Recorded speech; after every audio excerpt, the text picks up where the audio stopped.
What was the biggest challenge you've experienced in the process of creating this piece from Liza and the two directors? Maybe just very brief. Very brief, okay. Sige, iba ko yung answer ko ngayon. Okay, sige.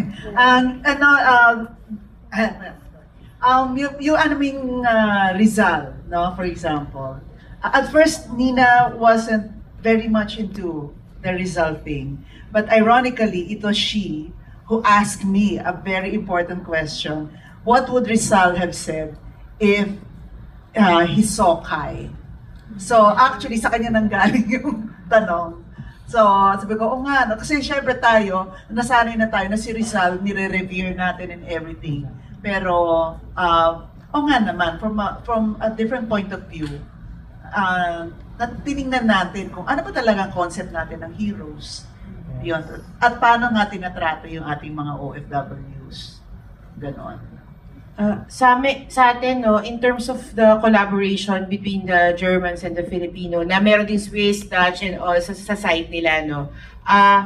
Aside from the mediation, it's finding that shared language of care. Because dahil then we care about a lot of things, yung bawat babae dun sa produksyon.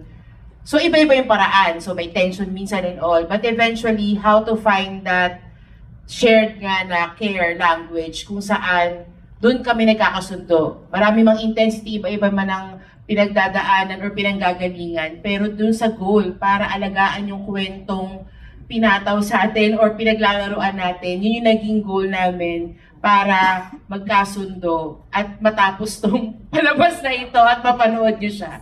At gusto ko lang din magpasalamat kasi for the past 5 shows, I think dahil sinasabi namin performance in care progress tong palabas na to, yung mga inputs na naging nangyari dito sa talkback, ibabaon namin siya at yun yung magpapayaman pa dun sa nilikha namin palabas at idadalhin namin ito sa Aliman. So, salamat sa mga binahagi nyo sa amin sa pagpapayaman ng kwentong ito. So, thank you. Funny enough, the biggest challenge was in this process was not bringing us and our perspectives together. That was so easy that I couldn't imagine that there is a play like this in only 3 weeks, but we did it because this was not a challenge. I think the biggest challenge was to hear all the stories, to value all the stories. One of our actors, she just left. She was in an elderly home in Germany and did an internship there and said, you know, when you open a door and there's always a life, right? And our lives is a life, and all the care workers in Germany we interviewed, Lisa and I, we did so many interviews, you felt that only one story could serve like for a whole play. And now we had those many voices and how to value each and every one. I think this was a very big challenge for us. And yes, so we are very happy that we could share even more with you tonight. Thank you very much. And on that note, before we go out and leave this theater, siguro isara muna natin ang haba ng ating pinag-usapan. Maraming lumabas na mga personal take and even bigger picture, the whole crisis itself. Gusto kong i-pick up yung sinabi ni Sir, the big word, that painful word, the dehumanization. No, this whole process of dehumanization because of what's happening around us, economic pressures, all the structural problems, systems, government, and even individual tensions. No? So kaya napaka-importante para sa amin ng theater.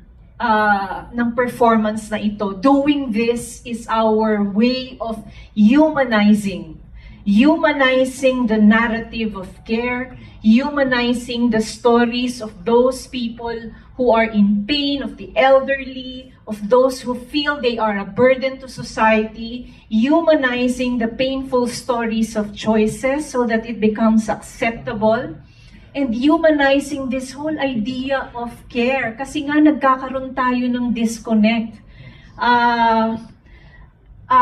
Parang when we talk about care, now it becomes commodified. It's a care work. We call it as a care work. But in fact, care is a human nature, right? Pero sabi nga nung kahapon, care, ang expression niya, love and sacrifice. But we don't also want to romanticize this whole notion of care as love and sacrifice. To care is human, yes, but to protect those who care and to build systems, policies, no, for those who care is also justice. And that is what we need at this point.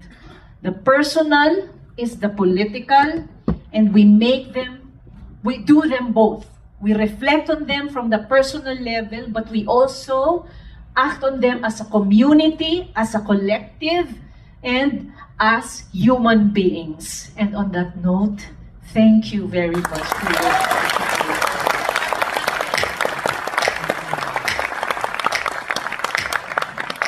Maraming pong salamat. Thank you po at pwede pong sagutan ng aming post-show survey.